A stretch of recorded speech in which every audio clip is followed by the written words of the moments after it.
Kampung Tanah Baru tidak pernah tidur.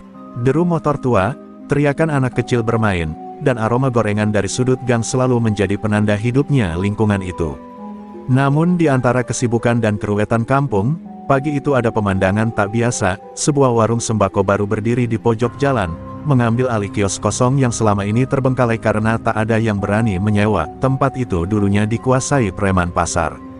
Pemiliknya seorang pria bertubuh tegap, berambut cepak, dan wajah yang tenang. Orang-orang memanggilnya Pak Raka. Ia tidak banyak bicara, namun senyumnya sopan, gerak-geriknya kalem, dan tangan kasarnya terlihat sering mengangkat beban berat. Beberapa ibu-ibu mengaku sempat kaget saat memandang matanya. Tatapannya tajam, seolah menyimpan badai yang ditahan dalam-dalam. Tapi Raka tetap ramah, menjual beras, telur, dan mie instan seperti penjual lainnya, tanpa celah. Anak-anak kecil gemar duduk di depan warungnya karena Pak Raka sering memberi mereka permen gratis. Tapi tak satu pun dari mereka tahu bahwa warung itu tidak hanya dibangun dengan uang, tapi juga dengan pelarian dari masa lalu yang kelam.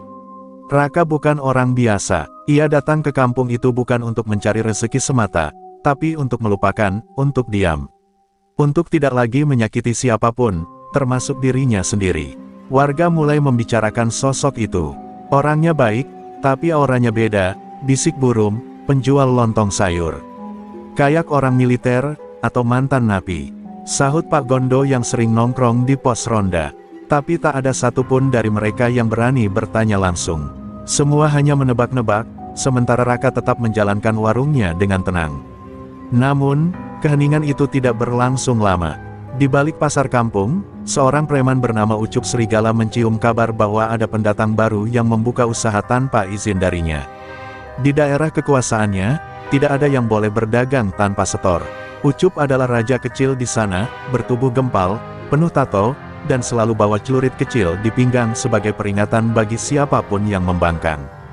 Hari pertama, Ucup mengirim dua anak buahnya, Teguh dan Beben, untuk melihat-lihat warung Raka. Tapi mereka hanya bisa berdiri beberapa meter dari warung itu, merasa ada hawa aneh yang menyelimuti tempat tersebut. Teguh bahkan sempat berkata, "Entah kenapa gue ngerasa merinding, Ben." Padahal si abang itu cuma jualan sembako. Tapi karena takut dicap pengecut, mereka tetap akan kembali besok, dengan lebih banyak orang. Sementara itu, Pak Raka duduk di balik meja kayunya, mencatat hasil penjualan hari itu. Di depannya, tergantung kalender usang bertuliskan, 2013 MMA Final Tokyo. Di bagian bawahnya, foto lama memperlihatkan sosok muda bersarung tangan tinju, berdiri di atas ring dengan wajah penuh darah tapi tersenyum puas. Pak Raka menatap foto itu lama, sebelum akhirnya memutar balik dan mengunci laci tempat ia menyimpan kenangan. Langit sore mulai menguning, dan suara azan maghrib menggema. Kampung Tanah Baru tenang, tapi angin membawa kabar buruk. Preman-preman kampung akan segera datang, dan mereka tidak tahu bahwa yang mereka hadapi bukan sekadar penjual beras, tapi seorang legenda yang sedang bersembunyi di balik tumpukan karung sembako. Ucup Serigala menghisap rokoknya dalam-dalam sambil duduk di atas motor tua yang diparkir di belakang pasar. Matanya yang tajam menatap Teguh dan Beben yang baru kembali dengan wajah ragu-ragu. Mereka berdiri kaku di hadapannya, keringat dingin membasahi punggung meskipun matahari sudah turun. "Jadi, kalian cuma ngeliatin dia jualan dan pulang tanpa sepeser pun?" Suara Ucup menggema keras, membuat beberapa pedagang menoleh takut. Maaf, Kap." Orangnya diam aja, nggak kelihatan takut, malah senyum-senyum. "Ada yang aneh sama dia," jawab Teguh terbata. Ucup bangkit dari duduknya. Tubuh gempalnya yang dibalut jaket kulit sobek mempertegas reputasinya sebagai preman kejam. Ia pernah menjatuhkan tukang ojek hanya karena ditatap lama. "Aneh apaan? Dia cuma pedagang sembako. Kalian ini preman atau anak pramuka?" "Hah?" bentaknya sambil mendorong kepala Beben. Tak ada yang berani membalas. Semua tahu, Ucup bukan preman sembarangan. Ia tumbuh di jalanan sejak kecil, pernah jadi kurir narkoba, dan sekarang menguasai seluruh kios dan warung di kawasan Tanah Baru. Sambil meludah ke tanah, Ucup berkata, "Besok gue yang datang. Gue mau lihat sendiri gimana muka si Raka itu. Kalau dia keras kepala, kita keras kepala juga." Sambil tertawa sinis, ia menatap ke langit. Dalam pikirannya, warung sembako itu hanyalah bisnis kecil yang harus tunduk seperti yang lain. Ia tak tahu bahwa rencananya esok akan menjadi awal dari runtuhnya reputasi yang dibangunnya dengan kekerasan. Sementara itu, di warung kecilnya, Pak Raka menutup toko lebih awal. Ia menurunkan rolling door besi pelan-pelan, lalu menyalakan lilin kecil di dalam kamar belakang. Ia duduk bersila, memejamkan mata, dan menarik napas dalam. Dalam keheningan itu, ia mendengar kembali suara pelatihnya dari masa lalu, teriakan, pukulan, dan suara ring berdentam saat tubuhnya menghantam lantai. Ia mencoba membuang semua kenangan itu, tapi malam ini, semuanya datang tanpa bisa dicegah. Pak Raka membuka lemari kecil dan mengeluarkan kotak kayu tua. Di dalamnya, terlipat rapi celana pendek hitam bertuliskan, Raka Dreaper, julukan yang dulu membuat lawan-lawan gemetar sebelum masuk ring. Ia memandangi tulisan itu lama, sebelum kembali melipat dan mengembalikannya. Aku bukan petarung lagi, bisiknya, seolah meyakinkan dirinya sendiri. Tapi ada nada ragu yang mengendap dalam suaranya. Keesokan paginya, pasar kembali ramai. Warga belum tahu bahwa hari itu akan menjadi berbeda. Di sudut warung Raka, para ibu-ibu mulai berbelanja seperti biasa, tidak tahu bahwa bahaya sedang mendekat. Ucup dan 5 anak buahnya datang dengan langkah kasar, menyibak kerumunan, menendang gerobak, dan membuat suasana gaduh. Mana tuh si Raka? Suruh keluar, gue mau ngobrol, teriak Ucup dari depan warung. Pak Raka muncul perlahan dari dalam warung, mengenakan kaos putih dan celana training lusuh. Senyumnya masih sama, tenang dan sopan. Ia tidak membawa senjata, tidak memanggil bantuan, tidak pula menunjukkan ketakutan. Ucup mendekat dengan ekspresi mengejek. Lu pikir bisa buka usaha di wilayah gue tanpa izin? Mau gue bakar warung lu? Hah? Katanya sambil mendorong rak telur. Tapi sebelum sempat menjawab, seorang ibu pembeli tua yang berdiri di sebelah Raka mencoba menenangkan, Mas Ucup, tolong jangan kasar. Dan saat itu, Ucup menamparkan si ibu dengan keras. Suara tamparan itu menggema, membuat waktu terasa membeku. Semua mata terarah pada Pak Raka. Untuk pertama kalinya sejak tinggal di kampung itu, matanya berubah. Tatapan yang sebelumnya ramah kini memancarkan bara. Hening, tak ada yang berani bicara. Karena dalam tatapan itu, mereka menyadari satu hal, badai yang selama ini tidur, baru saja bangun. Keheningan yang terjadi setelah tamparan itu lebih mengerikan dari teriakan. Ibu tua yang terkena tamparan jatuh terduduk, tangannya menutupi pipi yang kini memerah. Beberapa warga yang menyaksikan hanya bisa menunduk, takut ikut jadi sasaran. Tapi Raka berdiri diam, wajahnya menegang, kedua tangannya mengepal di sisi tubuh. Suasana yang semula hiruk-pikuk pasar kini berubah seperti medan perang yang menanti ledakan pertama. Ucup tertawa keras, lihat tuh, lo diem aja.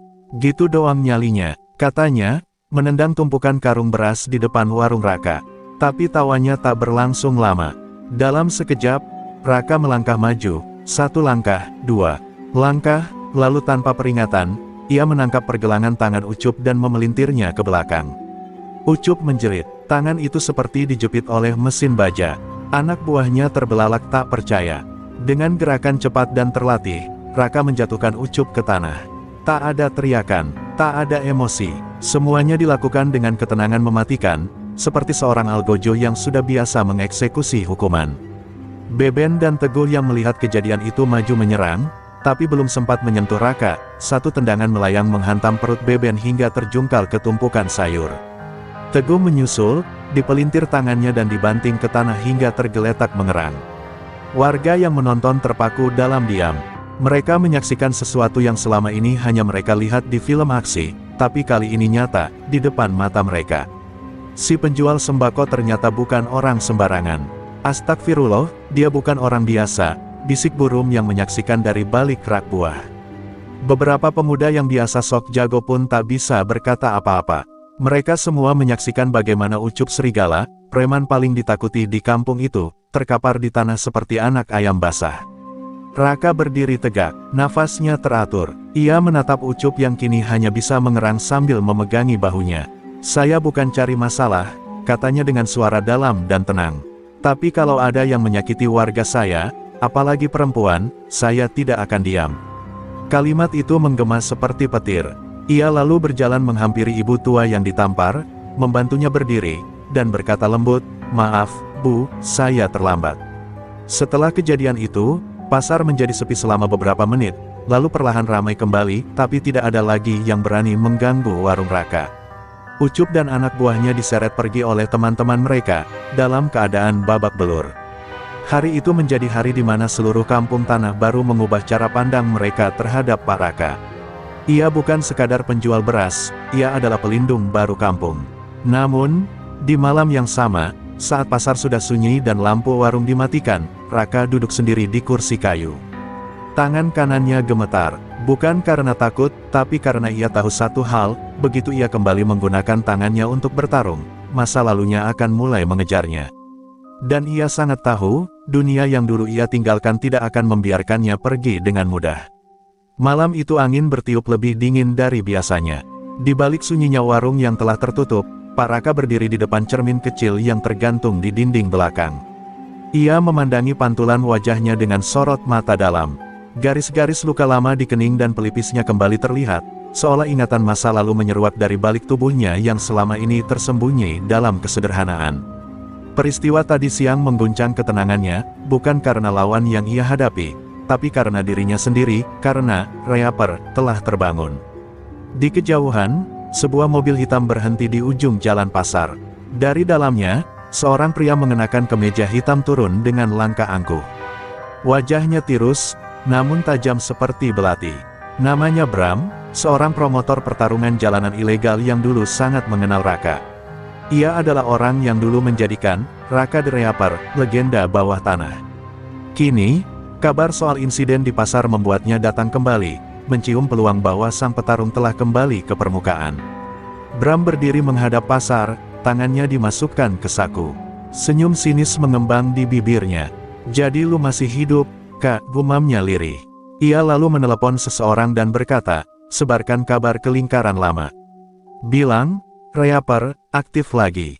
Gue pengen lihat siapa yang masih berani ngelawan."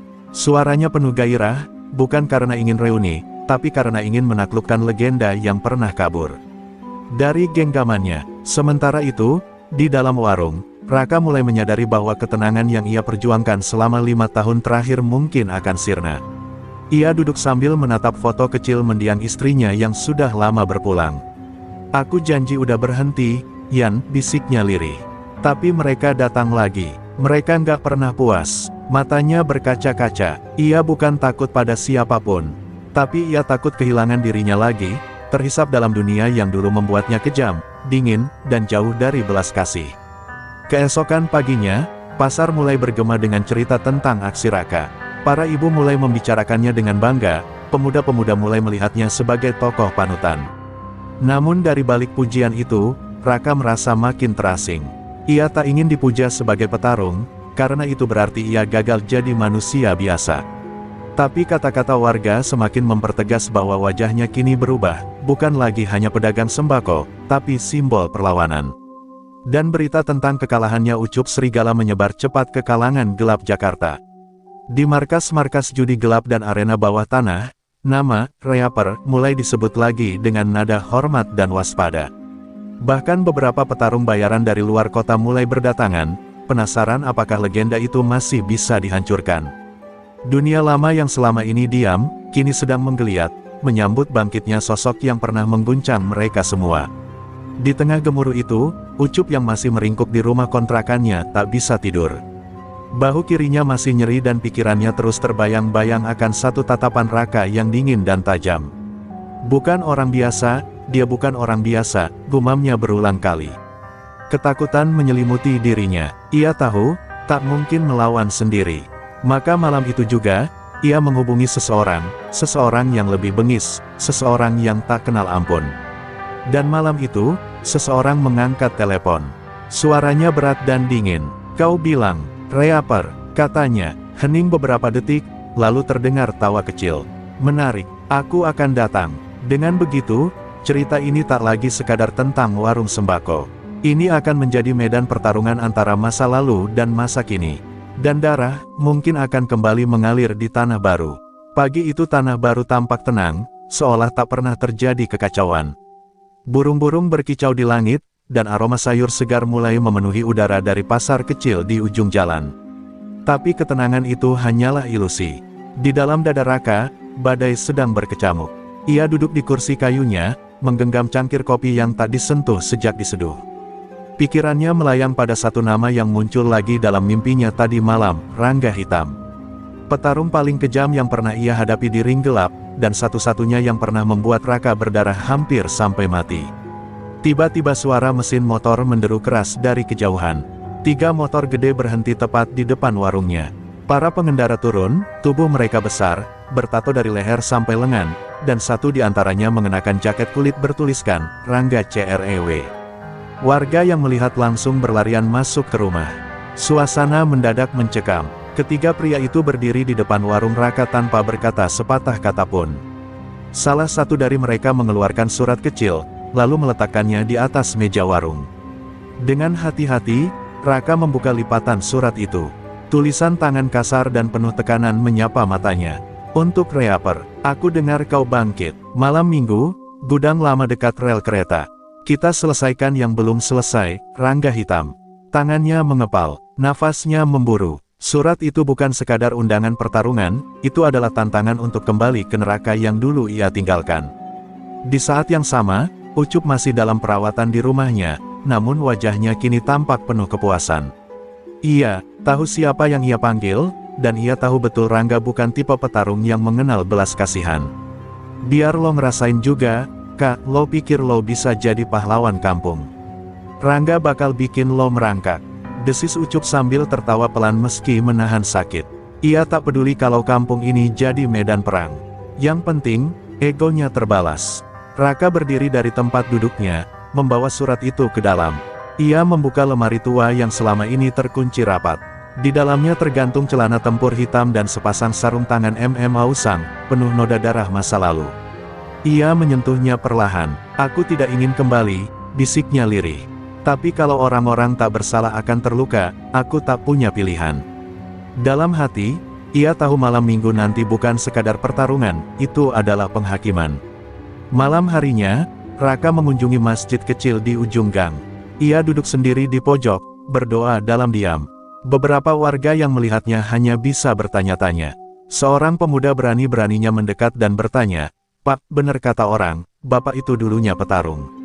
Raka menatapnya lama, lalu hanya berkata pelan, "Dulu aku pernah menjadi binatang. Tapi sekarang, aku hanya ingin jadi manusia." Jawaban itu cukup membuat si pemuda terdiam, tapi juga membuatnya mengerti, badai besar akan segera datang. Dan saat langit malam mulai dipenuhi awan gelap, Bram si promotor tersenyum puas dari balik mobil mewahnya. Ia memantau semua ini seperti penonton yang menunggu pertunjukan gladiator. Akhirnya, darah akan tumpah lagi, gumamnya. Dalam bayangannya, ia sudah melihat arena penuh penonton gelap, taruhan besar, dan 2 legenda yang akan saling membantai demi harga diri. Tapi yang tak ia tahu, bagi Raka, pertarungan kali ini bukan soal ego. Ini tentang menebus dosa dan menjaga kedamaian yang ia bangun dengan susah payah. Malam minggu datang dengan langit gelap pekat, seolah alam pun tahu bahwa darah akan kembali tumpah. Gudang tua dekat rel kereta, yang sudah bertahun-tahun kosong, kini disulap menjadi arena pertarungan gelap. Lampu sorot menerangi bagian tengah gudang, sementara bayangan-bayangan hitam berkerumun mengelilingi ring darurat yang dibuat dari drum dan tali tambang. Para penonton datang dari berbagai penjuru, sebagian besar adalah preman, petaruh, dan mantan petarung jalanan. Di ujung arena, Bram berdiri dengan jas hitam, senyum dingin terpahat di wajahnya. Ia tahu, malam ini bukan hanya soal pertarungan. Ini adalah sejarah yang kembali hidup. Raka tiba dengan berjalan kaki, mengenakan hoodie lusuh dan celana tempur lamanya. Sarung tangan hitam tua tergenggam erat di kedua tangannya. Setiap langkahnya menggema di lantai gudang, membuat seluruh kerumunan diam. Mereka mengenali wajah itu. "Reaper," bisik beberapa dari mereka dengan nada setengah takut, setengah kagum. Tapi Raka tidak menatap siapapun. Ia hanya memandang lurus ke tengah ring. Ia tidak datang untuk pertunjukan. Ia datang untuk menyudahi semua ini. Dan di seberang ring, berdirilah Rangga Hitam. Tubuhnya lebih besar dari terakhir kali Raka melihatnya. Tato di dadanya bertambah, dan matanya penuh amarah. "Lama nggak ketemu, Kak," katanya sambil tersenyum sinis. "Gue pikir lo udah jadi petani atau penggembala kambing." Raka tak menjawab. Tatapan matanya tajam, sunyi, tapi penuh luka. Bukan luka karena takut, tapi luka karena tahu bahwa dalam dunia ini, damai tak pernah bertahan lama. Saat bel buatan dari drum dipukul keras, pertarungan dimulai. Rangga langsung menyerang seperti banteng lepas, menghujamkan pukulan keras ke arah Raka. Tapi Raka menghindar dengan lincah. Gerakannya masih presisi, meski 5 tahun tak menyentuh ring. Ia menangkis satu pukulan, lalu membalas dengan hook ke perut Rangga yang membuat pria besar itu mundur 1 langkah. Sorak-sorai pecah dari kerumunan. Pertarungan tidak lagi sekadar duel, ini adalah bentrokan 2 jiwa yang tak pernah damai.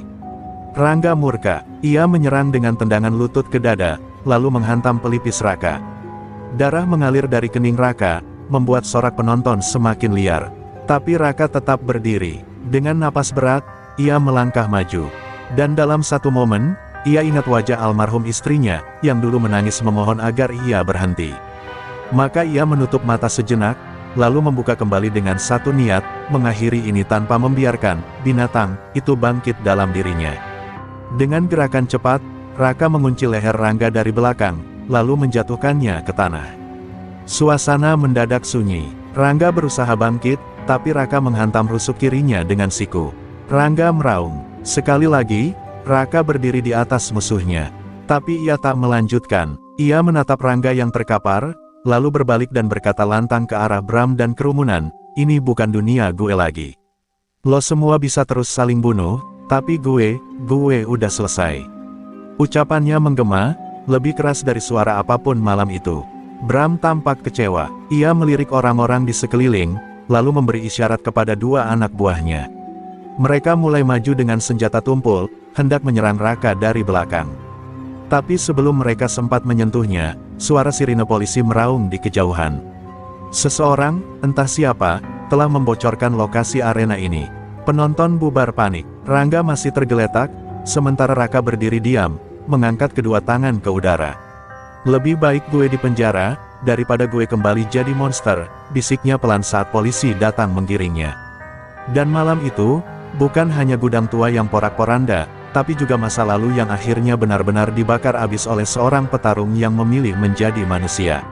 Suara jeruji besi yang menutup keras menjadi simfoni akhir dari malam penuh darah itu.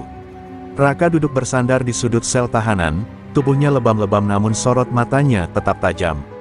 Di luar sana, berita soal penggerebekan arena gelap di gudang tua sudah menyebar ke seluruh Tanah Baru. Banyak yang terkejut, banyak pula yang baru menyadari siapa sebenarnya pemilik warung sembako yang selama ini mereka anggap biasa. Namun bagi Raka, yang paling menyakitkan bukanlah masuk penjara, melainkan kenyataan bahwa ketenangan yang ia perjuangkan hancur hanya dalam 1 malam. Di balik sel, waktu berjalan lambat. Setiap detik terasa seperti penghakiman terhadap masa lalu yang ia kubur dalam-dalam. Tapi justru di sana, ia merasa lebih damai daripada di luar. Tak ada gertakan preman, tak ada tatapan curiga, tak ada kenangan yang menuntut dibayar.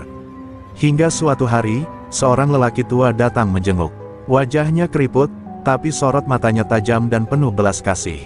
"Kau mungkin tidak ingat aku, Kak," katanya. "Aku Pak Somad, orang yang kau bantu di pasar, waktu preman itu hampir merampas daganganku." Raka menatapnya diam, lalu hanya mengangguk pelan. Pak Somad menghela napas, lalu meletakkan sebuah tas plastik berisi makanan dan buku kecil. "Warga mulai tahu siapa kau sebenarnya. Bukan sebagai petarung berdarah, tapi lelaki yang selama ini melindungi kami diam-diam. Bahkan polisi pun bilang, laporan penggerebekan itu datang dari seseorang yang ingin kau selamat dari jebakan Bram. Kau tahu siapa yang melapor?" "Rina." Nama itu membuat jantung Raka bergetar. Rina? Anak kecil penjual kerupuk, rupanya mengingat sesuatu yang lebih dari sekadar wajah baik. Di luar penjara, suasana berubah drastis. Para warga mulai bicara terang-terangan soal Ucup dan sepak terjangnya. Dengan keberanian yang tumbuh perlahan, mereka berani bersuara. Bahkan beberapa pedagang menghadap ke kantor polisi, meminta Ucup dan Rangga diperiksa. Rangga sendiri kini terbaring di rumah sakit dengan luka patah tulang, dan kabar tentang dia dipermalukan oleh Reaper menjadi buah bibir di dunia petarung jalanan. Nama Raka kembali menggema, bukan sebagai legenda kekerasan, melainkan simbol keberanian yang diam-diam melindungi. Namun di sisi lain, Bram tidak tinggal diam. Ia murka karena skenario pertarungan besar yang ia rancang gagal total. Uang taruhannya lenyap, dan jejaring pertarungan ilegalnya di Tanah Baru terbongkar sebagian. Ia kini menyusun rencana baru, lebih licik, lebih berbahaya. Kalau Reaper nggak bisa dibunuh di ring, kita buat dia mati di luar sana, gumamnya dengan mata menyala dendam. Bagi Bram, ini bukan lagi soal bisnis, ini soal balas dendam pribadi. Waktu terus berjalan, dan Raka makin dekat dengan hari pembebasannya. Tapi jauh di sudut hatinya, ia tahu kedamaian belum benar-benar kembali. Ia harus memilih, tetap diam dan berharap semuanya selesai, atau keluar dan benar-benar membersihkan sisa racun dari masa lalunya. Dalam sunyi sel itu, ia membuka buku kecil pemberian Pak Somad. Di halaman pertama tertulis kutipan sederhana. Kadang yang paling kuat bukan yang paling keras pukulannya, tapi yang paling tenang jiwanya. Dan saat matahari pagi menyusup masuk dari celah jeruji, Raka berdiri. Punggungnya masih kokoh, tubuhnya masih luka, tapi langkahnya tak goyah. Ia tahu, pertarungan belum selesai, tapi kali ini, ia tak akan bertarung demi ego. Ia akan bertarung demi sesuatu yang lebih besar, tanah baru, dan hak setiap orang kecil untuk hidup tanpa rasa takut. Hari pembebasan itu datang dengan langit mendung, seolah alam memberi tanda bahwa badai belum benar-benar berlalu. Raka melangkah keluar dari gerbang tahanan dengan langkah berat tapi mantap. Tubuhnya masih menyimpan bekas luka, namun lebih dalam dari itu, jiwanya memikul tanggung jawab yang tak ringan. Di luar sana, sekelompok warga menunggunya. Ada Pak Somad, Rina, dan beberapa pedagang kecil yang dulu pernah ia bantu diam-diam. Rina berlari memeluknya, dan Raka nyaris tak kuasa menahan air mata.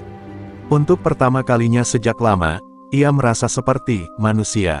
Namun senyum damai itu tak bertahan lama. Malam harinya, warung sembakonya dibakar oleh orang tak dikenal. Api melalap tenda, rak, dan sisa-sisa kenangan hidup barunya. Warga sekitar hanya bisa menonton, ketakutan. Tidak ada yang berani melawan, karena semua tahu siapa dalangnya.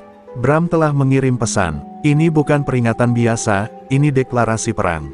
Dan yang lebih menyakitkan, Raka tidak marah. Ia hanya diam, berdiri di depan sisa-sisa arang, menatap api yang mulai padam, seperti menatap cermin dari masa lalunya. Keesokan harinya, berita tentang pembakaran itu tersebar cepat. Media lokal mulai meliput, dan simpati mulai mengalir. Tapi Bram justru semakin menjadi-jadi. Ia mengutus orang-orang barunya untuk menyebar teror di Tanah Baru. Warung kecil diintimidasi, pedagang dipalak, dan beberapa anak muda yang terang-terangan mendukung Raka dikeroyok di gang sempit. Polisi seakan tak berdaya, atau pura-pura tidak tahu. Dalam gelap, Bram menancapkan kuku kekuasaannya lebih dalam dari sebelumnya. Pak Somad kembali datang ke rumah kontrakan kecil tempat Raka menumpang sementara. "Kak, ini sudah bukan soal lo lagi. Ini soal kita semua. Lo harus lawan," katanya dengan suara parau. Tapi Raka hanya menatap lantai, bingung antara mempertahankan prinsip atau kembali pada dunia yang dulu ia tinggalkan. Ia tahu, jika ia melawan sekarang, pertarungan ini tak akan bisa dikendalikan. Darah akan kembali tumpah. Tapi jika ia diam, Tanah Baru akan benar-benar jadi milik kegelapan. Dalam sepi malam, Raka berdiri sendirian di bekas lahan warungnya yang kini hangus. Ia membuka kotak tua berisi barang-barang masa lalunya. Sarung tangan MMA, pelindung mulut, dan celana tanding yang terakhir ia kenakan sebelum pensiun. Ia memegangnya lama, lalu menggenggam erat sarung tangan itu seperti menggenggam janji. "Kalau gue harus balik, gue nggak bakal balik sebagai Reaper. Tapi sebagai pelindung," bisiknya pelan. Keesokan harinya, poster-poster mulai tersebar. Di pasar, di tembok rumah, dan di tiang listrik, Raka kembali. Untuk Tanah Baru. Dan anehnya, bukan dia yang menyebarkannya. Anak-anak muda yang selama ini diam, mulai bergerak. Mereka mulai menjaga pasar, melawan preman-preman kecil, dan memakai pita merah di lengan mereka, simbol bahwa mereka berdiri di sisi Raka. Sebuah gerakan kecil mulai lahir, bukan dari kekerasan, tapi dari keberanian. Bram murka melihat ini. Ia merasa Raka justru lebih berbahaya saat diam daripada saat bertarung. Maka ia menyusun satu rencana terakhir. Ia akan menggelar pertarungan jalanan terbesar, bukan hanya untuk menjatuhkan Raka secara fisik, tapi untuk membunuh harapan yang mulai tumbuh di Tanah Baru.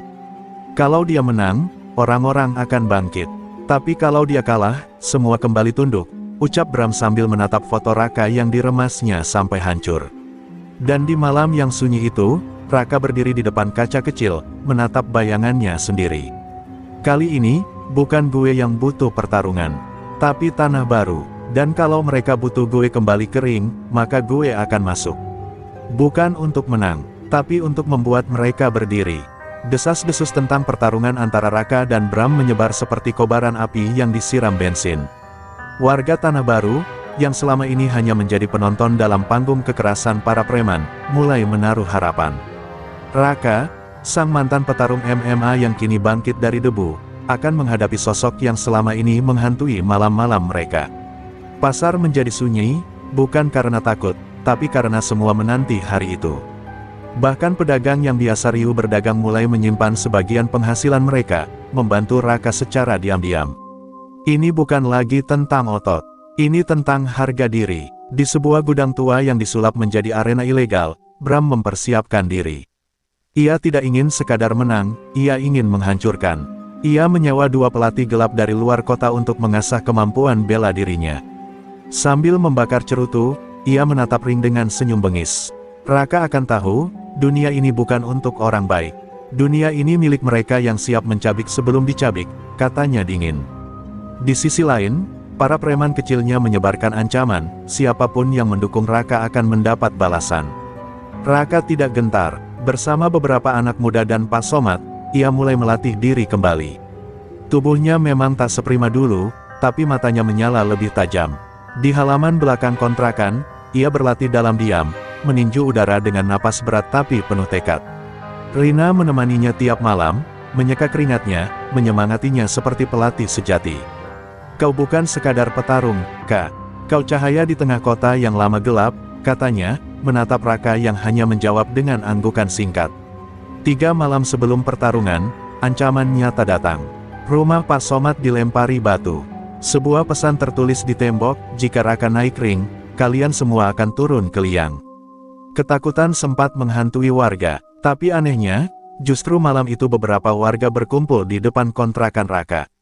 Mereka tidak membawa senjata, mereka hanya membawa lilin dan tekad. Kalau dia harus bertarung untuk kami, maka kami akan berdiri di belakangnya, ujar seorang ibu tua. Raka menatap mereka satu persatu, tangan gemetar, mata berkaca-kaca. Bukan karena takut, tapi karena harapan itu begitu berat untuk dipikul sendiri. Bram mengatur arena seperti gladiator Roma modern. Kursi melingkar, lampu sorot, dan taruhan besar dari bandar-bandar gelap. Ia tahu, ini bukan sekadar pertandingan. Ini pertunjukan, dan ia aktor utama yang haus darah. Tapi satu hal yang tak ia sadari, Raka tak datang sendiri. Malam sebelum pertarungan, puluhan warga Tanah Baru, tua muda, laki-laki perempuan, mulai bergerak. Mereka membawa spanduk, bendera kain, dan pita merah yang jadi simbol perlawanan. Bukan untuk rusuh, tapi untuk menunjukkan bahwa Raka bukan lagi sendirian. Di kamar sewa yang sempit, Raka duduk di lantai, mengenakan sarung tangan MMA lamanya. Ia memejamkan mata, mengingat satu persatu wajah yang ia bela, Pak Somad yang sepuh, Rina yang setia, dan anak-anak muda yang mulai berani bersuara. Ia tahu pertarungan ini bisa menjadi akhir. Tapi yang paling ia takutkan bukan luka, bukan kematian, melainkan jika harapan itu mati di hadapannya. Maka ia berdiri, mengencangkan sarung tangan itu, lalu melangkah keluar dengan langkah yang mantap. Langkah seorang pejuang, dan malam itu, langit Tanah Baru kembali mendung. Tapi bukan seperti mendung yang kelam. Ini seperti pertanda, bahwa badai besar akan datang, tapi juga akan berlalu. Ribuan mata menanti pertarungan yang bukan lagi soal kekuatan, tapi tentang siapa yang pantas menjadi penjaga harapan.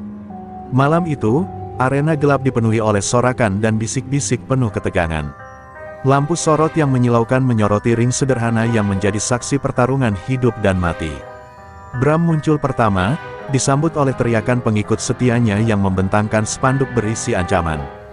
Matanya yang tajam memancarkan dendam yang telah lama dipendam, siap membalas kekalahan-kekalahan kecil yang selama ini ia alami. Bram melangkah dengan penuh percaya diri, tubuhnya tegap dan otot-ototnya menegang, siap mencabik lawan. Tidak lama kemudian, Raka muncul.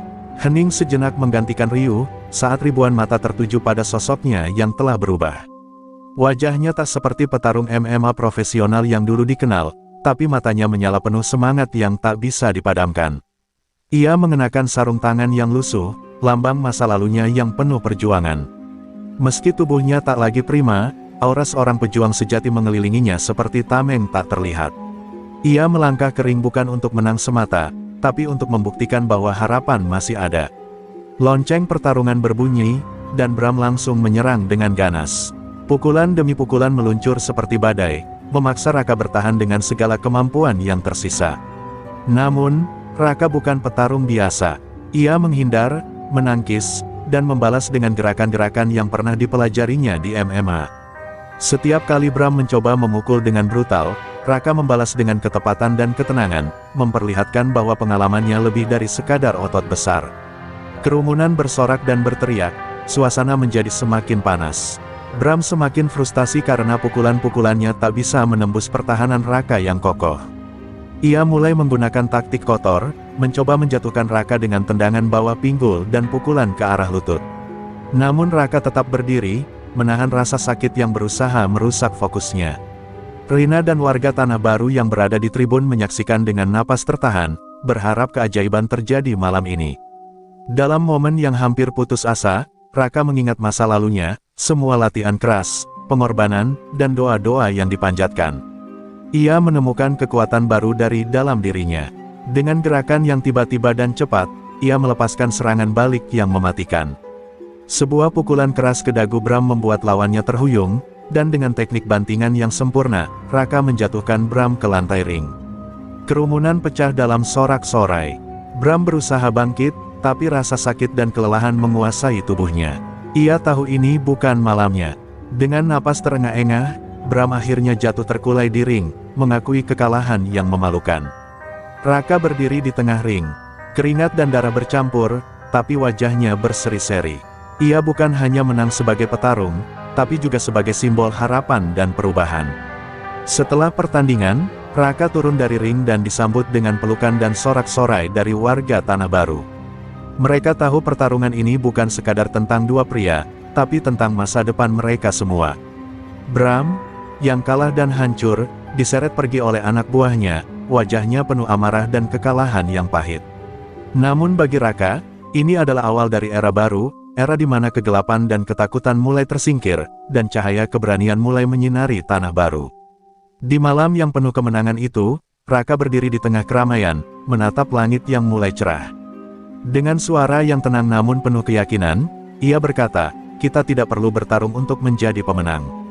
Kita hanya perlu berani berdiri dan berjuang untuk apa yang benar." Kata-katanya bergema, menembus hati setiap orang yang hadir, menandai babak baru kehidupan di Tanah Baru.